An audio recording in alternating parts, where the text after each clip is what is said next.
Bonjour à tous, je suis content de pouvoir participer à votre convention par l'intermédiaire de cette vidéo. J'ai eu l'occasion de découvrir votre région l'été dernier, pendant quelques jours. Et je peux vous dire que le sujet de votre conférence, c'est-à-dire construire sur l'héritage, fait écho à ce que j'ai pu voir et partager lors de mon passage. Vous avez déjà une expertise formidable en la matière et d'ailleurs vous avez un héritage qui vous donne l'espoir de pouvoir penser que cela pourrait être valorisé compte tenu de ce que les consommateurs attendent. Ce sujet, c'est un résumé des défis de l'agriculture et un défi de la politique agricole commune. L'agriculture ne peut pas s'affranchir du passé. Nous utilisons les sols, l'eau, les savoir-faire qui nous ont été légués. Ce passage de témoins d'une génération sur l'autre constitue une responsabilité. Nous devons également faire face aux défis bien réels aujourd'hui, tant économiques qu'environnementaux et sociaux.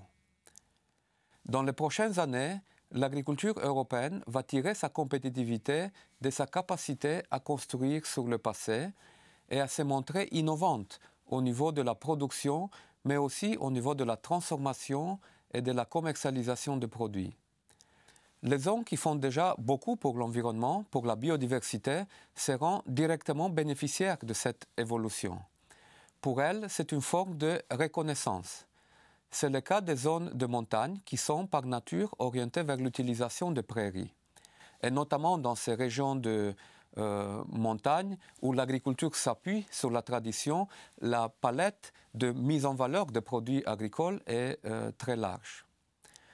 Cela passe notamment par un renforcement de la part des valeurs ajoutées qui restent dans les exploitations avec le développement des circuits locaux de commercialisation. Et ici, je sais que vous avez un fort potentiel, non seulement dans les ventes directes, mais aussi dans la mise en valeur des produits agricoles à travers le tourisme rural qui est fortement développé dans votre région. Le développement des produits de qualité, la préservation du lien de confiance entre les agriculteurs et les consommateurs en est un autre objectif important, un autre outil important que vous pouvez utiliser.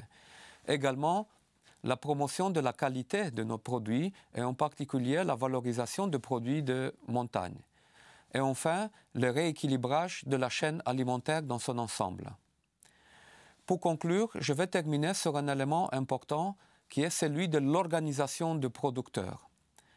Pour remplir nos objectifs en termes de sécurité alimentaire, de bonne utilisation des ressources naturelles et de développement de tous nos territoires, je pense que l'organisation de producteurs sera un élément de plus en plus important dans les prochaines années.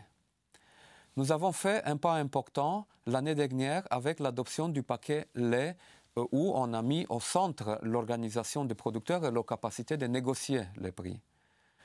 Ce paquet lait donne aux éleveurs les moyens de mieux s'organiser et de mieux commercialiser leur production, et notamment de mieux négocier le prix.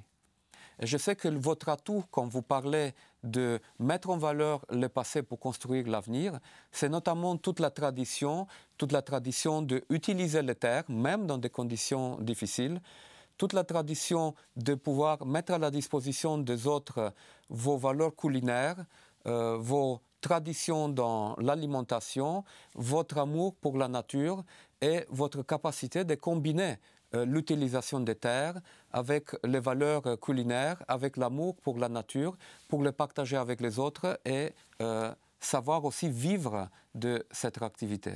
Je vous souhaite bonne chance et sachez que la politique agricole commune, telle qu'elle a été proposée par la Commission européenne, souhaite vous aider dans cette démarche.